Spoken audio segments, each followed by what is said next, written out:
Hello, welcome to Milwaukee Authors. Today we have with us Thomas Hapka. He's a freelance writer, lifelong football fan, and graduate of UW-Whitewater. His first book, Feline AIDS, A Pet Owner's Guide, received critical acclaim.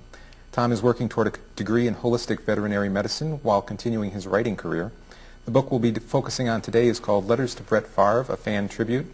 To quote from the back of the book, it brings together messages of gratitude from people across the state of Wisconsin, the nation, and even the globe to honor the future Hall of Famer.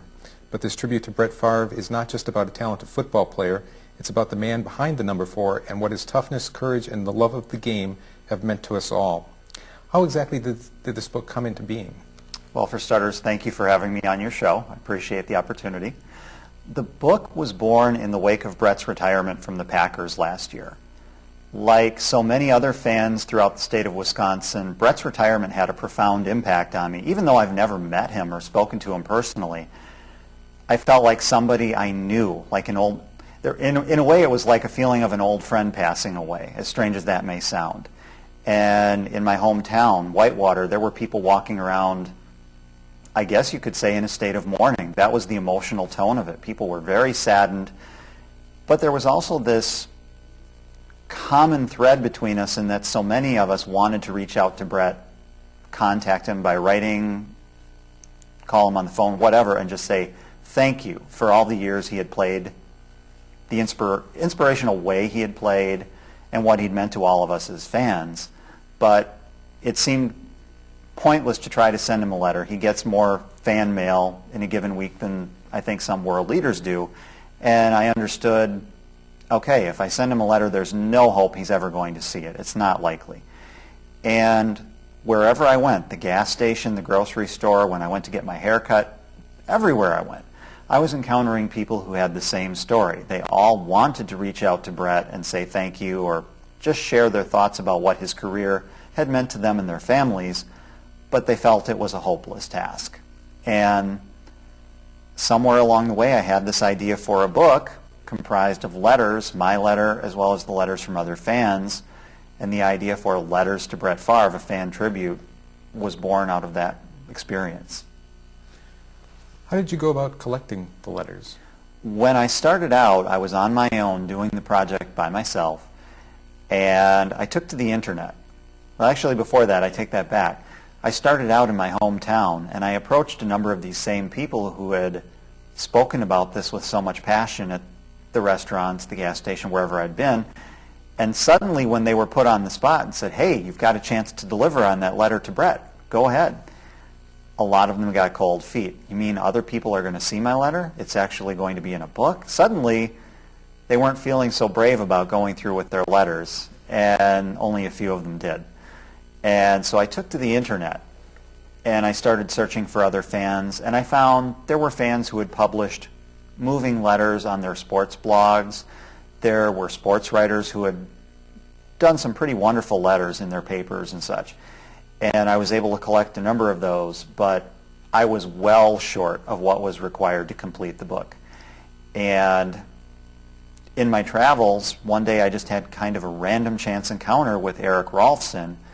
You may have heard of Eric and his brother Adam. They founded the Bring Back Brett Favre movement last summer.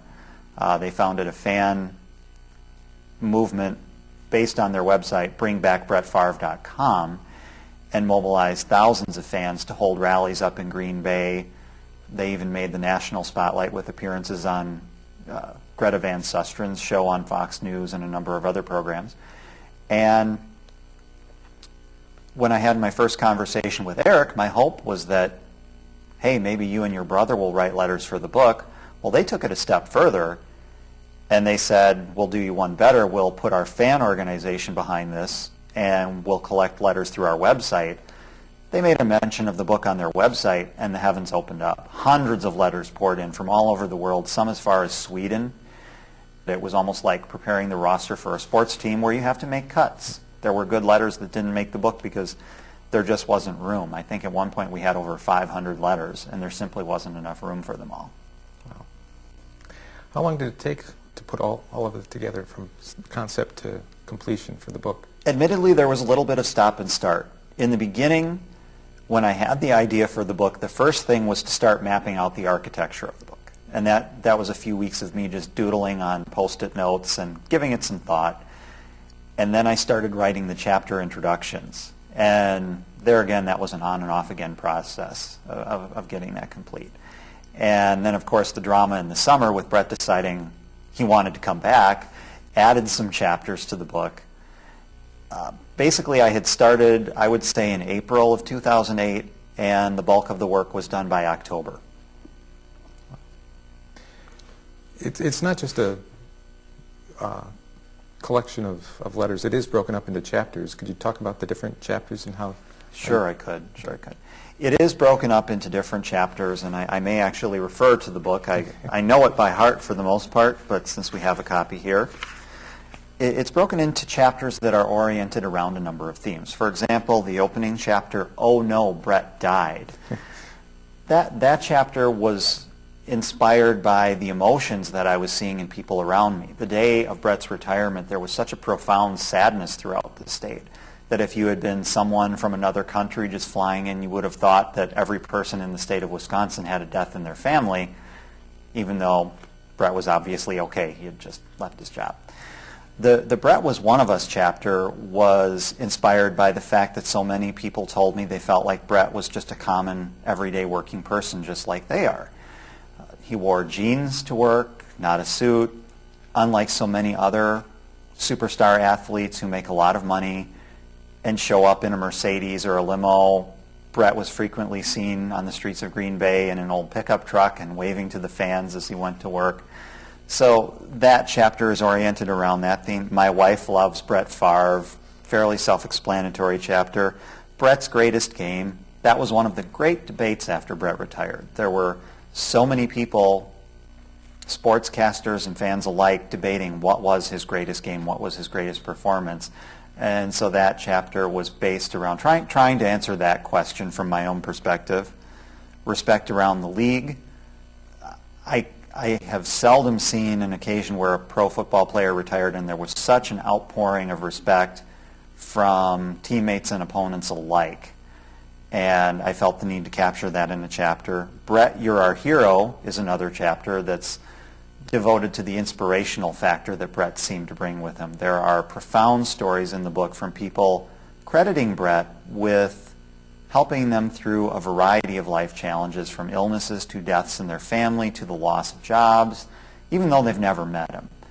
And that theme of inspiration is what that chapter encompasses. And then some of the chapters become progressively more self-explanatory as the book goes along. Second thoughts, about Brett's second thoughts regarding his retirement and desire to come back. The Trouble in Titletown chronicles some of the events of the summer and the drama that played out as fans were waiting to see what would happen. Would he be in Green Bay or not? Brett the Jet talks about Brett's arrival in New York with his new team and some of the fan reaction to it. And then my letter to Brett, the letter that I would have just licked a stamp and popped in the mail if I thought it would have had any chance of actually getting to him. So that's included in the book as well. Did you have any second thoughts of your own about not doing the book with all the drama that was going on while you were making it? That was one of the stops and starts that happened. During the summer months, I was rolling along with the book and the writing was going well, and then one morning I got up and ESPN, it was the kind of coverage comparable to that of a presidential assassination. It was every channel I went to in Wisconsin was cutting in. ESPN, it was the dominant story. Brett's having second thoughts. He might want to play again.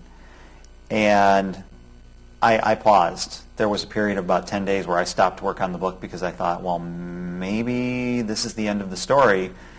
And then it became clear it's not the end of the story. It's just the beginning of the story. There are whole new chapters to this, and there are fans whose voices still need to be heard.